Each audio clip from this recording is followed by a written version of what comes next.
Всем привет! Мы в Антикварном, и сегодня на нашей кухне китайская коммунальная квартира. У нас в гостях чайная и прекрасная бармейд Катерина Байс, Константин Плесовских и шеф, хозяин белорусской, стражник белорусской Ди Чен Го. Мы начинаем гастропару. Итак, Го. Да, Го, нормально все. Что мы сегодня будем готовить, Го? Рис. Рис. Он сказал рис. Он сказал рис. 给大家介绍一个非常好吃的一款炒饭啊，这是中国的家喻户晓的一种炒饭。 В общем, Го говорит, что будет готовить сегодня рис с овощами и курицей, который удобно приготовить дома и легко это сделать. И он сейчас покажет, как это сделать. 在家都可以非常简单的都可以做，随便都可以做啊。 Только яйцо, говорит, надо то положить. Пока мы тут с Го готовим на нашей кухне в Антикварном, хотелось бы адресовать к вам такие главные вопросы.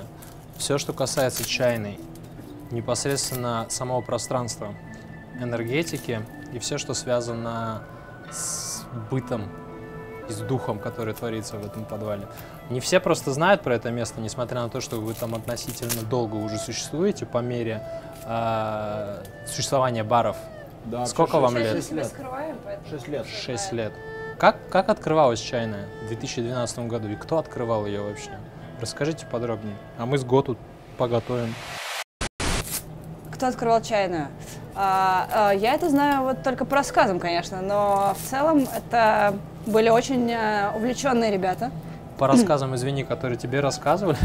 Ну да, конечно, то, что мне вложили в голову, то я сейчас вам передаю. Но и Класс. Роме я верю. Рома стоял у истоков, можно сказать. Окей, у истоков бара, но ему передавали все это дело.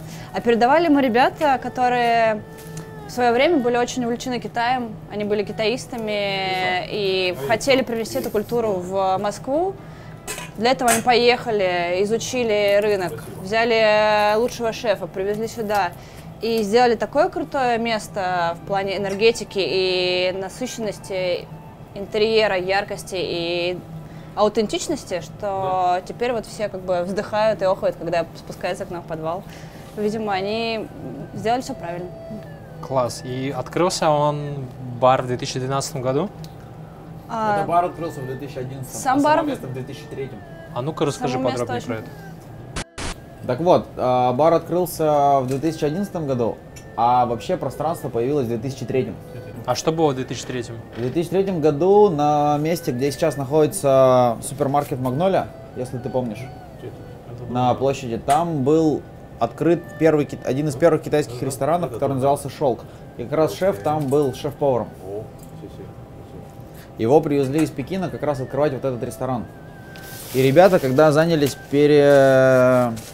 освоениями подвалов, пространства внизу, они как раз нашли это пространство, которое сейчас называется чайной. Это был просто подвал, в котором песка было засыпано по потолок.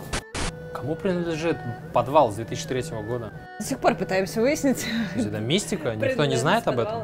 Это недвижимость, правильно? Учитывая Да. то, что это Да. собственно, помещение фокус свободного вот- типа, она кому-то принадлежит, мы у с него тобой- есть собственник. Да, Да. конечно. Кто он? Но этот собственник, это человек, которому принадлежит, например, половина Тверской. Темный кардинал? Да, это масонская вот эта Класс. вся Масонская херня. ложа. Класс. Поэтому это чувак, который Мы под масонами. как бы занимается недвижимостью, если это можно сказать так профессионально, да, то есть у него много недвижимости. И это просто маленький кусочек, который принадлежал Из 90-х. ему, и принадлежало вот это вот, где Магнолия, где был ресторан «Шелк». Это все как бы одно и то же, но потом «Шелк», «Шелк» закрылся из-за того, что началась большая реконструкция вот этого на поляну на Белорусской.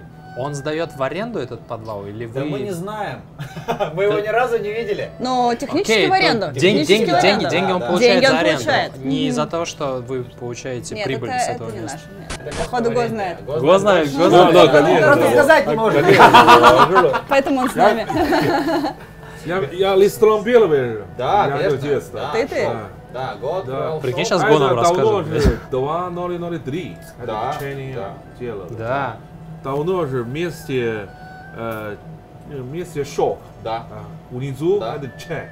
多了个 beach чай. Только чай. Ага, 多了个 чай beach. Да, ну вот ты Го затронул историю как раз самого места, как что происходило там в 2003 году. Это было место открыто только для постоянных гостей ресторана «Шелк». Им каждому выдавалась пластиковая карта, попить практически чай? как у вас. Да, это была чайная, там только, Специальная, там только, секретная. да, там только подавали чай и делали чайные церемонии. Класс. Играла китайская музыка, не было еды, и люди по легендам там проводили по несколько суток. В это я поверить вообще легко могу, потому что часов Можно нет. там Мы сами там можем провести несколько суток. Абстрагироваться и уйти Ты когда в спускаешься в глубокий чайную, транс. ты вот бываешь у нас периодически, и ты Согласен, да, я можешь, понимаю это можешь Ты вот думаешь согласиться, что 4 ты туда, часа, а на самом деле 8. ты туда спускаешься, и как будто бы Москву выключили. И все, и за это ее Весь всегда мир любили. подождет. И когда потом, впоследствии, когда шелк закрылся по инерции, Да, но да. у шелка были гости специальные. Когда бар закрывается или ресторан закрывается, они просто переваливаются в другой, все. Ну, то есть их не интересует, что происходит дальше. И как раз так и произошло. Вся публика переехала в какую-то другую локацию. Сама чайная еще, кажется, полгода или год по инерции просуществовала. Туда еще и периодически кто-то приходил. А затем ее просто заморозили, потому что не стало гостей, и вообще потеряла смысл это. В 2011 году пришли мы туда, мы принесли с собой алкоголь, включили свою музыку, и там стал бар. Там стал бар, понятно.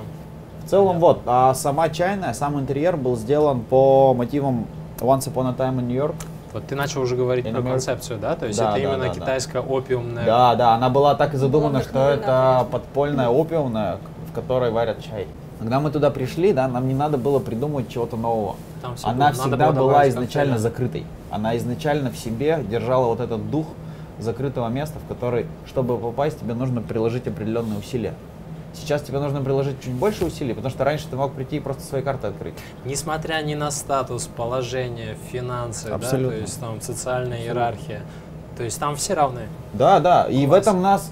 в этом есть у нас вот, например, там мой какой-то один из главных поинтов того, что меня очень радует, когда за баром встречаются люди, которые в жизни вот на поверхности, да, Никогда не в не чайной, пересекаются. они Да, всегда в вот так какой-то вот, момент. Никогда они не всегда вот так вот. Но когда ты понимаешь, что эти два человека, которые никогда не могут пересечься, они сидят и выпивают вторую бутылку рома в чайной, и скорее всего завтра они не встретятся. Это просто, это победа. Класс. Вот ради этого, скорее всего, и стоит наша закрытая дверь. Не для того, чтобы кого-то намеренно туда не пускать, а для того, чтобы пускать туда тех людей, которые хотят туда попасть. Они делают все для того, чтобы туда попасть. Ну, в хорошем смысле слова, да, там, в определенных рамках действий. И когда они туда попадают, они понимают, что сидит рядом человек, который сделал то же самое, что он, да. Он может быть другого статуса, он может быть старше, младше, это может быть человек другого пола, без разницы. Но он сделал ровно то же самое, чтобы попасть сюда, а значит, они равны.